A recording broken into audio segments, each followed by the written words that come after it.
మీ పిల్లల డాక్టర్ కల డబ్బు వల్ల ఆగిపోవద్దు. కేవలం 18 లక్షల నుంచి ఎంబీబీఎస్ విదేశాల్లో.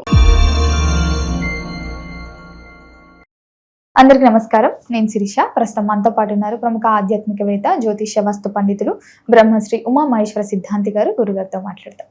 నమస్కారం గురుగారు.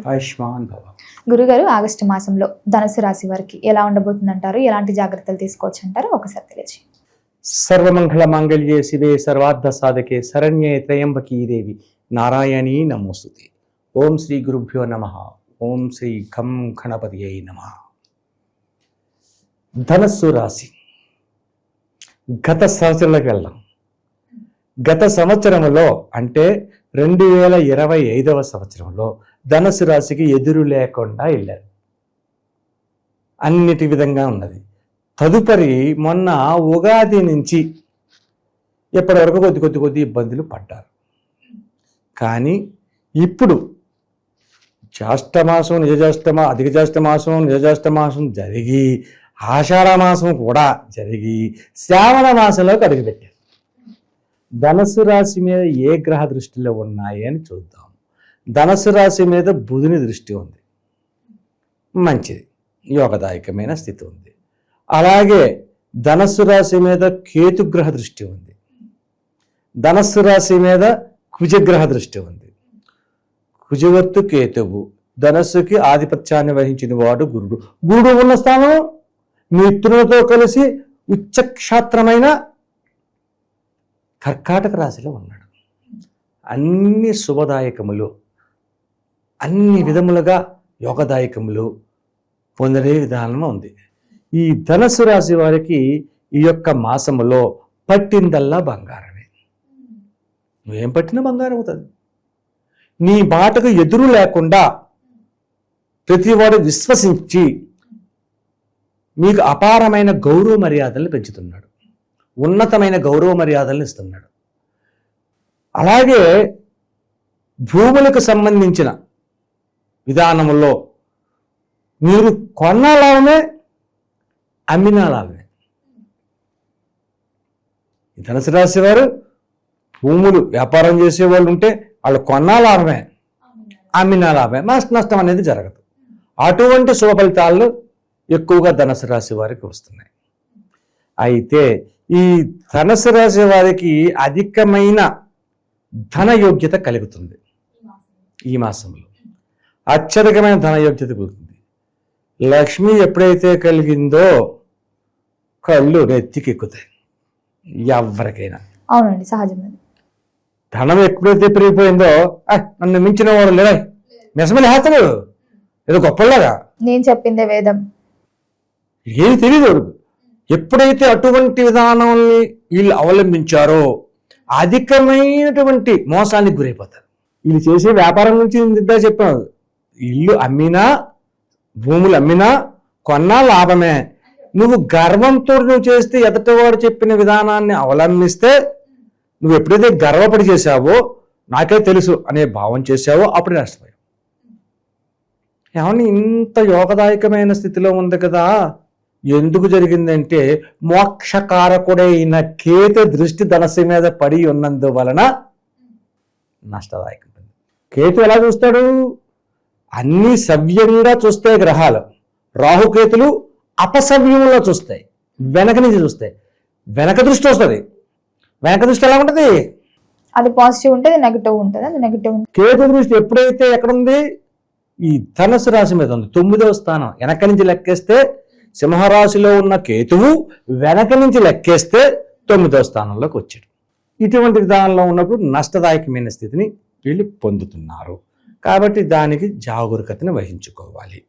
ఇక భార్యాభర్తలు అంటారా, దూర ప్రయాణాలు చేస్తారు, దూర విందు వినోదాల్లో పాల్గొంటారు, మంచి విందు వినోదాల్లో పాల్గొంటారు, దూర ప్రయాణాలు చేస్తారు, దూర ప్రయాణాలని లాభదాయకమైన స్థితులు పొందుతూ ఉంటారు.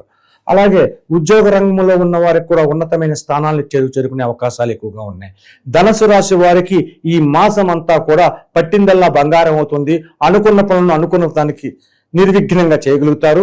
10 మందితో ప్రశంసించబడతారు, అనేక మందితో కీర్తించబడతారు. ప్రతి వారి దగ్గర కూడా ఓహో యోగ్యతాపరులరా అనే భావాన్ని కలిగించేదే ధనస్సు రాశి. ఈ ధనస్సు రాశికి ఆధిపత్యాన్ని వహించిన వాడు కూడా గురుడే. విదేశీ యుగం కూడా ఉందంటారా? విదేశ తత్వానికి సంబంధించినది ఈ యొక్క విధంగా అయితే కొంచెం కష్టమైన పరిస్థితిలోనే ఉంది. విదేశాలకు వెళ్ళవలసిన అవసరం రాదు వీళ్ళకి. ఇక్కడే పట్టిందల్లా బంగారం అవుతున్నప్పుడు ఎక్కడికో వెళ్ళి దూరపు కొనలకు నలుపన్నట్టుగా చేయవలసిన అవసరం లేదు. ప్రయత్నాలు చేసినా లాభిస్తారు, కానీ అవసరం కాదు. అటువంటి పరిస్థితి ఉంది. అంటే రాహు దృష్టి కలిగి ఉండవలసిన చోట కేతు దృష్టి కలిగింది. అదే రాహు దృష్టి పడుతుందనుకో ధనుసు రాశి మీద విదేశ గమనం అని చెప్తాను, కానీ కాదు. ఈ ప్రేమ వివాహాల పరిస్థితి ఏంటంటారు? ప్రేమ వివాహాల గురించి నెగిటివ్ గా ఉన్నప్పుడు నెగిటివ్ చెప్పుకున్నాం, అలాగని పాజిటివ్ గా ఉంది కానీ పాజిటివ్ కూడా నేను చెప్పట్లేదు. కాబట్టి నేను ఆ విషయాన్ని నేను పక్కపెట్టాను. ఎందుకంటే ప్రేమించండి రా బాబు అంటే తల్లిదండ్రులకి దృష్టిలో నేను శత్రువుని అయిపోతాను. నా పిల్లలను చెడగొట్టడానికి ఈయన గారు ప్రేమించండి అని చెప్తున్నారు అని అంటారు. కాబట్టి నేను ప్రేమతత్వ విధానంలో ప్రోత్సహించదలుచుకోలేదు. ఎందుకు ప్రోత్సహించదలుచుకోలేదు? ప్రేమకు వ్యతిరేక మీరు కాదు, ప్రేమకు వ్యతిరేకనే కాదు, కానీ ఎందుకంటే ఉన్న రోజులు బాగోలేదు, అన్నీ కూడా నెగటివ్గానే ఆలోచించే జనరేషన్ మారిపోయింది. అటువంటి జనరేషన్లో ఉన్నప్పుడు మన జాగ్రత్తలు మనం తీసుకోవాలి. ప్రతి వారికి మంచి చెప్పాలి. బాబు నీకు నచ్చిన అమ్మాయి దొరికింది, ప్రేమించే పెళ్లి చేసుకో, మనసులో యోగదాయకం ఉంది అని నేను చెప్పకూడదు, చెప్పనకూడదు. ప్రేమ ఒక మంచిని ప్రేరేపించాలి, చెడ్డని కాదు. ప్రేమ చెడ్డ అంటే ఒక రకంగా చెడ్డే.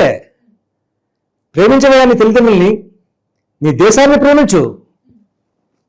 జై భారతమాతను, భారతమాత అన్నానికి సిగ్గుపడేవాళ్ళు చాలా మంది ఉన్నారు, దుర్మార్గులు. మన సోషల్ మీడియాలో చూస్తున్నాం, ఎవరో రావాలన్నట రకరకాలు చేస్తున్నాడు, దేశద్రోహం కేసులో కూడా ఇరుక్కున్నాడు. దేశాన్ని ప్రేమించు, నీ యొక్క ఇంటిని ప్రేమించు, నీ ఇంట్లో ఉన్న తల్లిదండ్రులను ప్రేమించు, నీ చెల్లెల్ని ప్రేమించు. ఇదంతా ప్రేమ కాదా? ప్రియురాలనే ప్రేమించిన ప్రేమ.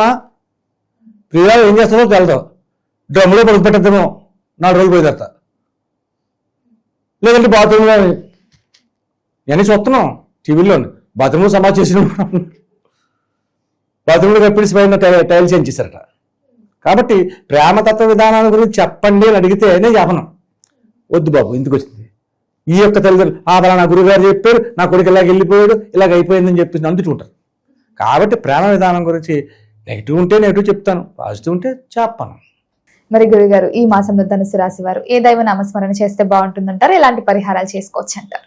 గురుతత్వ విధానంలోని గురుడు ఉన్నది చంద్రశేఖరంలో ఉన్నాడు, అంటే కర్కాటక రాశిలో ఉన్నాడు. చంద్రశేఖరుడు అంటే ఎవరు? ఈశ్వరుడు. చంద్రుణ్ణి శిరమునందు ధరించిన వాడు ఈశ్వరుడు. ఆయన పేరు చంద్రశేఖర. చంద్రశేఖర చంద్రశేఖర చంద్రశేఖర పాహిమాం అనే పాట కూడా ఉంటుంది. అటువంటి ఆ చంద్రశేఖరుని వీళ్ళు పూజించారు. ధనుసు రాశి వారు, మకర రాశి వారు, కుంభరాశి వారు, మీనరాశి వారు, ఈ 4 రాశులు లైనే. ఈ నలుగురు పూజించేది ఈశ్వర తత్వాన్ని పూజించాలి, ఈశ్వర నామాన్ని జపించాలి. ఎక్కువగా ఓం నమ శివాయ అనే మంత్రాన్ని ఎప్పుడు స్మరించాలి. దాంతో పాటు ఈ యొక్క ధనుసు రాశి వారు గాయత్రి మంత్రాన్ని స్పష్టంగా పలకడం తెచ్చుకోవాలి. ఓం భూర్భువ స్వాహ తస్వితర్వరేణ్యం భర్గో దేవస్య ధీమహి ధియో యో నః ప్రచోదయాత్. ఇలా నెమ్మదిగా స్పీడ్ చేయకూడదు ఈ మంత్రాన్ని. ఇటు ఈశ్వరుడు నామనామం. శనివారం నాడు, సోమవారం నాడు ఈశ్వరుడికి అభిషేకాన్ని చేపించండి. వీలైనంత మటుకి కుక్కలను, అంటే కేతువు ధనుసు రాశిని చూస్తుందన్నాం కదా, కేతుగ్రహ నివారణకు కుక్కల్ని ఆరాధించాలి, కుక్కల్ని పెంచాలంటారు. కుక్కల పెంచడం అంటే చిన్న మాట కాదు, కాబట్టి కుక్క ఉండే మనం పెంచిన అవసరం లేదు. కేతుగ్రహ విధానానికి కేతుగ్రహ దోష నివారణ జరగాలి. కాబట్టి కుక్కలు అంటే బయట కుక్కలు ఉంటాయి చాలా మటుకి, ఆ కుక్కలకి ఓ 10 రూపాయలు బిస్కెట్ పేరు కొనండి, పెట్టండి, అవి తోగు పూట తింటాయి. మళ్ళీ రేపొద్దున మీరు ఎప్పుడు వస్తారా అని చూస్తుంది, ఎందుకంటే పెడతారని. విశ్వాసకరమైన జంతువు. ఎప్పుడైతే కుక్కకి పోషణ విధానంగా తిండి పెట్టామో కేతుగ్రహ దోష నివారణ జరిగిపోతుంది. కేతువు దోష విధానంలో ఇస్తా ఉన్నది ఏదైతే ఉందో కేతుగ్రహ నివారణ జరుగుతుంది. ఈశ్వరుడికి అభిషేకం చేపించండి, అలాగే కుక్కలకి ఇది పెట్టండి, గాయత్రి మంత్రాన్ని చదవండి నిత్యము. ఇలా చేసుకుంటే ఎటువంటి ఒడిదుడుకులు ఉన్నా, ఇందాక ఒక పరిస్థితి చెప్పాను, ధనము నెత్తికొచ్చి కళ్ళు నెత్తికెక్కిపోతే కళ్ళు మూసిపోయినప్పుడు అనవసరమైన మాటలు మాట్లాడతాము, దానివల్ల నష్టం పోతాము, వీళ్ళు మిమ్మల్ని నాశనం చేసేస్తారని చెప్పుకున్నాం కదా.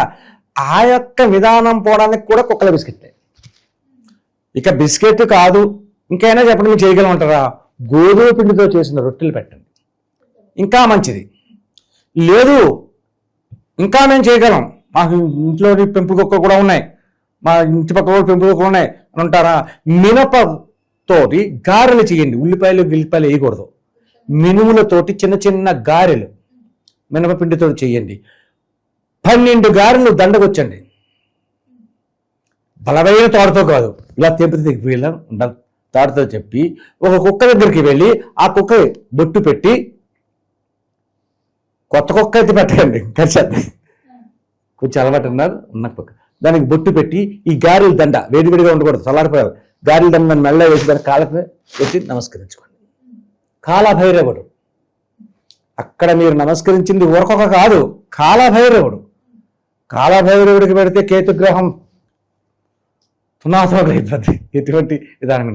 కాబట్టి ఇలా చేయండి, మీకు అనుకూలం ఉన్న విధంగా చేసుకోండి. అబ్బాయి ఇంతవరకు మేము చేయలేమండి, బిస్కెట్లు కొనండి, 10 రూపాయలు పెట్టి ఒక షాప్లోకి వెళ్ళి ఓ బిస్కెట్ల ప్యాకెట్ తీసుకోండి, లేదు 2 ప్యాకెట్లు తీసుకోండి, అక్కడ 4 కుక్కలు ఉన్నాయి, 2 ప్యాకెట్లు 4 పెట్టండి, ఆవురు ఉంటుంది తినేస్తే సరిపోయింది. మరి గురుగారు మొత్తం మీద ఆగస్టు మాసంలో ధనుసు రాశి వారికి ఎలా ఉంది, ఎలాంటి జాగ్రత్తలు తీసుకోవాలో తెలియజేసినందుకు ధన్యవాదాలు. ఆయుష్మాన్ భవ.